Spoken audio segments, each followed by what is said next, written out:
उत्सर्ग foundation trust पक्षरु स्वच्छाकृत रक्तदान शिविर आयोजित 35 यूनिट रक्त संग्रह। दसपल्लार अग्रणी स्वेच्छासेवी संगठन उत्सर्ग फाउंडेशन ट्रस्ट तरफ आज बाणीगछा स्थित नेताजी सुभाष चंद्र बोस उच्च माध्यमिक विद्यालय परिसर में ट्रस्ट चेयरमैन प्रियव्रत आचार्य तत्वावधान में स्वच्छाकृत रक्तदान शिविर कार्यक्रम आयोजित होता। ଏହି କାର୍ଯ୍ୟକ୍ରମରେ ମୁଖ୍ୟ ଅତିଥି ଭାବେ ବାଣୀଗଛା ସରପଞ୍ଚ ସସ୍ମିତା ମହାକୁଡ଼ ଯୋଗ ଦେଇଥିବା ବେଳେ ଲୋକପ୍ରିୟ ଅଭିନେତା ପୂର୍ଣ୍ଣଚନ୍ଦ୍ର ହିଷ୍ଟ୍ରିଆ ବନପାଳ ରାଜ ଶତପଥୀ ଉପସ୍ଥିତ ରହି ରକ୍ତଦାତାଙ୍କୁ ଉତ୍ସାହିତ କରିଥିଲେ।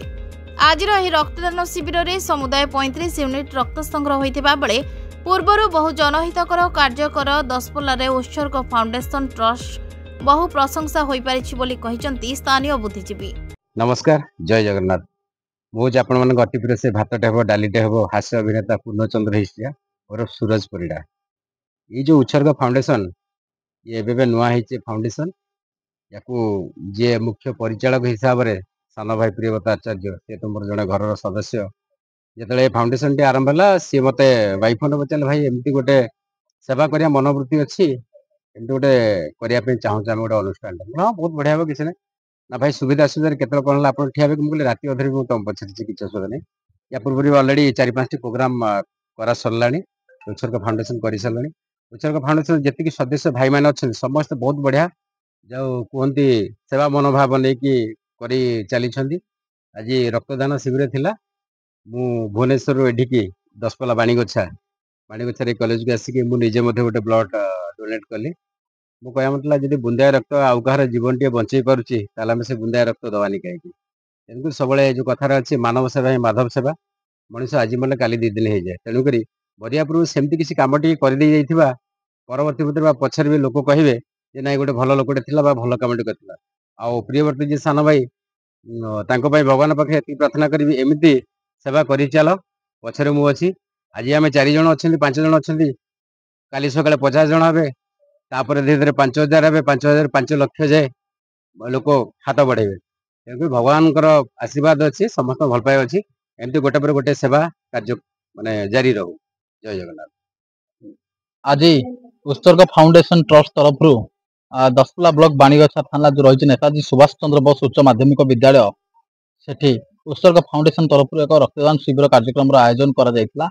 ए रक्तदान शिविर कार्यक्रम रे पाखापाखि 35 जन स्वेच्छासेवी ए रक्तदान शिविर में पहुंची सहृदयर सहित रक्तदान करते।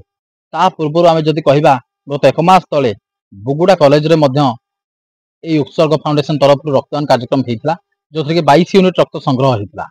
पूर्व जदि कहवा सेवा महोत्सव कहतु वृक्षरोपण कहतु आम जी पारिचु आम ट्रस्ट तरफ जो असहाय लोकंर सहयोग आवश्यकता रही कहार देह असुस्थ रही जे कि मेडिकल जाई पाउनी कहार पाठ पढ़ार असुविधा रही आम ट्रस्ट तरफ आम सभ्य मानकर सक्षम अनुजाई आम कर कार्यक्रम को आम आगामी दिन में बजई रखू बोली आम आशा रही।